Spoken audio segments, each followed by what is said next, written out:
یہ بات تو کنفرم ہے کہ اموات کی کثرت مردوں میں زیادہ ہے، عورتوں میں کم. تو اب آدمی مر گئے، پہلے عورتیں پہلے سے زیادہ تھی، اب آدمی مر گئے تو اور زیادہ ہو گئی. اور یہ اچھا، تو اسی لیے ان کا ہوگا کیا؟ اب ان کا یا تو یہ ہوگا کہ بھئی مردوں کو یہ کہا جائے کہ بھئی اچھا عورت اگر اکیلی رہے، یہ جتنے بھی زنا کے اڈے ہیں یا جتنے بھی یہ ریڈ ایریا ہیں، ان کی وجہ کیا ہے؟ ان کی وجہ ہی ہے کیونکہ کوئی عورت بیوہ ہو گئی، اس بیوہ کو قبول کرنے والا کوئی نہیں رہا، تو نتیجہ کیا نکلا ہے کہ وہ پھر وہ کیا کرے گی؟ بھئی اس کو جو ہے اپنا پیٹ بھرنا ہے، اپنے بچوں کا پالن پوشن کرنا ہے، وہ کیا کرے گی؟ پھر وہ فاحشہ بنے گی. وہ کسی نہ کسی کام کاروبار وہ کر نہیں سکتی ہے کیونکہ اس کے اندر وہ اتنی وسعت، اتنی طاقت نہیں ہے، وہ کیسے کرے؟ تو پھر اس کی وجہ سے کیا ہوگا؟ سارا معاشرہ خراب ہوگا. اس کی وجہ سے سارا کا سارا معاشرہ خراب ہو رہا ہوگا اور ہو رہا ہے. ساری دنیا کے اندر چلے جاؤ تم، ساری دنیا کے اندر اگر فاحشہ زنا کے اڈے جو ملیں گے وہ بہت ملیں گے اور ہر جگہ مل جاتے ہیں، اور عورتیں ہی ہوتی ہیں اس کے اندر. کیا ان کے پاس میں نہیں ہے؟ نہیں، ان کے اصل میں ان کو قبول کرنے والا کوئی نہیں، یا تو وہ بیوہ ہیں جو اپنے بچوں کا پیٹ پال رہی ہیں. اچھا دیکھو قرآن کریم نے انہی عورتوں کو سامنے رکھ کر کے، چونکہ کمزور ہیں، یتیمہ ہیں یا پھر یتیمہ کی مائیں ہیں یعنی بیوہ ہیں، انہی کو سامنے رکھ کر کے اس کی اجازت دی. تو اس کے اوپر یہ اصل میں دیکھو اب یہ قانون ہے، اس کے بعد میں اور قانون آئے گا. قرآن کریم نے جو قانون دیے ہیں وہ جذبات کو سامنے رکھ کر کے اس کے قانون نہیں ہے. جذبات کا مطلب کیا ہے؟ اس سے کسی کے جذبات مجروح ہوتے ہیں. تعدد ازواج کا مسئلہ آئے گا تو عورتوں کے جذبات مجروح ہوں گے. اس کے بعد میں فوراً دیکھو ایک اور قانون آ رہا ہے، وہ آ رہا ہے مال کی تقسیم کا، وراثت کی تقسیم کا. اس کے اندر بھی کسی کے جذبات مجروح ہوتے ہیں. تو قرآن کریم نے جذبات سے ہٹ کر کے وہ قانون اور ضابطے طے کیے ہیں، جو قانون اور ضابطے بالکل ایک دم ہر ایک کی خیر و فلاح کے لیے بالکل ایک دم بے لاگ ہیں. یعنی اس کے اندر جذبات کا خیال نہیں کیا ہے، بلکہ وہ ضابطے قانون جو کہ انسانیت کے اندر ہر ایک کی فلاح بہبود کے لیے. تو یہ اسی کے متعلق یہ قانون ہے. مثنیٰ و ثلاث ورباع فإن خفتم اللہ تعدلوا، پھر اگر تم خوف کرو اس بات سے کہ تم عدل نہیں کرو گے.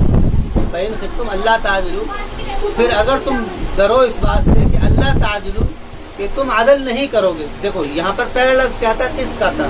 یہاں پر عدل کا مطلب کیا ہے؟ عدل کا مطلب یہ ہے کہ اب وہ تم نے ان کو حق دے دیا، کس طور پر کہ تم نے ان سے نکاح کر لیا. اب نکاح کرنے کے بعد میں یہ ہے کہ تم ان کے ساتھ میں عدل نہیں کر سکو گی. ایک تو تمہاری بیویاں وہ ہیں جو پہلے سے ہیں، ایک تم نے ان سے نکاح کر لیا یتیمہ سے یا بیوہ سے. اب تمہیں ڈر یہ ہو گیا ہے کہ ہم ان کے اندر عدل نہیں کر سکیں گے ان دونوں عورتوں کے اندر. کس طور پر کہ جو خرچ ہم پہلے والی کو دے رہے ہیں تو دوسرے والی کو نہیں دے سکیں گے، یا دوسری والی کو جو دے رہے ہیں تیسری والی کو. یعنی اگر تمہیں اس کا خوف ہو، عدل کا اگر خوف ہو، فواحدتن، تو قرآن کریم کہتا ہے تو فواحدتن تو ایک. فإن خفتم اللہ تعدلوا، پھر اگر تمہیں ڈر ہو اس بات سے کہ تم عدل نہیں کرو گے، فواحدتن تو ایک. ارے اس کو بند کر دے نا، اتنی دیر سے دیکھ رہی ہے، سمجھ رہی ہے وہ. اس کو بند کر دے دروازے کو.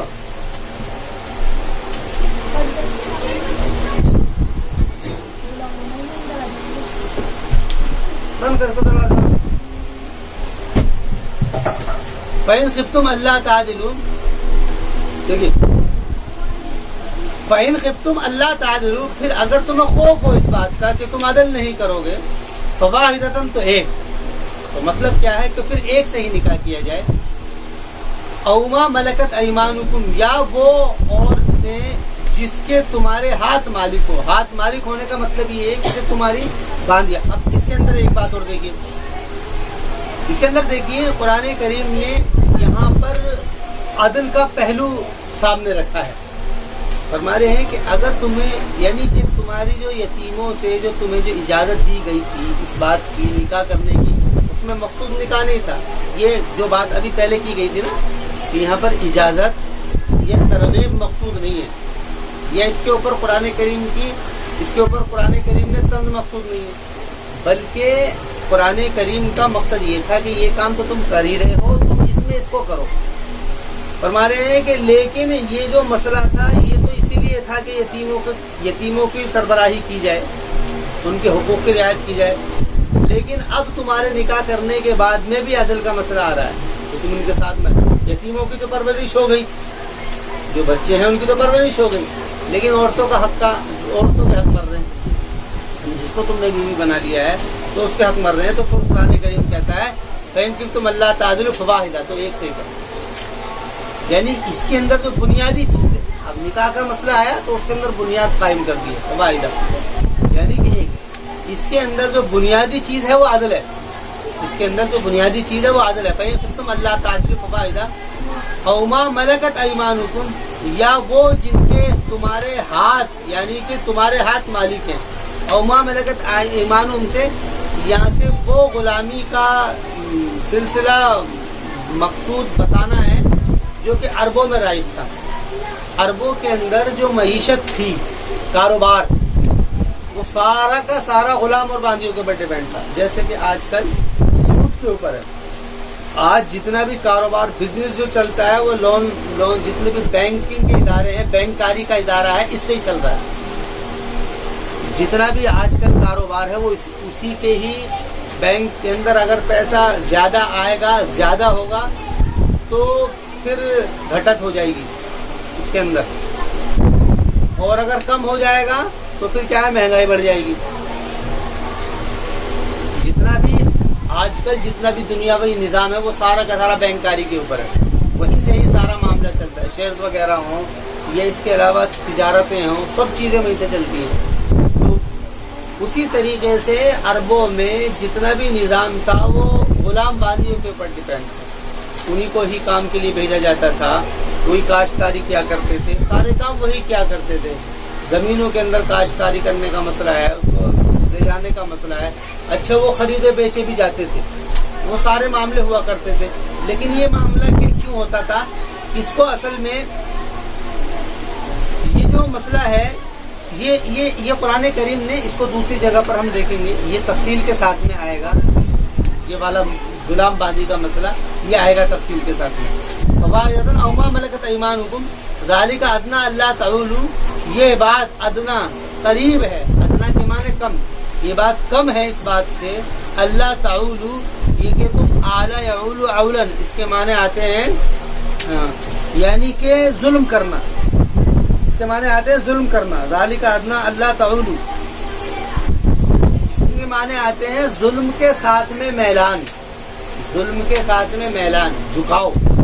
ایک جھکاؤ جو ہوتا ہے کسی کی طرف وہ ہوتا ہے محبت کے ساتھ میں، کہ بھئی یہ اس کی طرف کو بڑا جھکاوا نظر آتا ہے کہ اس سے تعلق ہے، اور ایک جھکاؤ ہوتا ہے کسی کے اوپر ظلم کی وجہ سے، یعنی کہ جب بھی کوئی بات ہوتی ہے اسی کو ڈانٹنا، جب بھی کوئی بات ہوتی ہے اسی کو مارنا، جب بھی بات ہوتی ہے اسی کو دھمکانا، گویا کہ اس کو عربی میں کہیں گے تعولو، یہ اس کی طرف جھکا ہوا ہے ظلم کی وجہ سے۔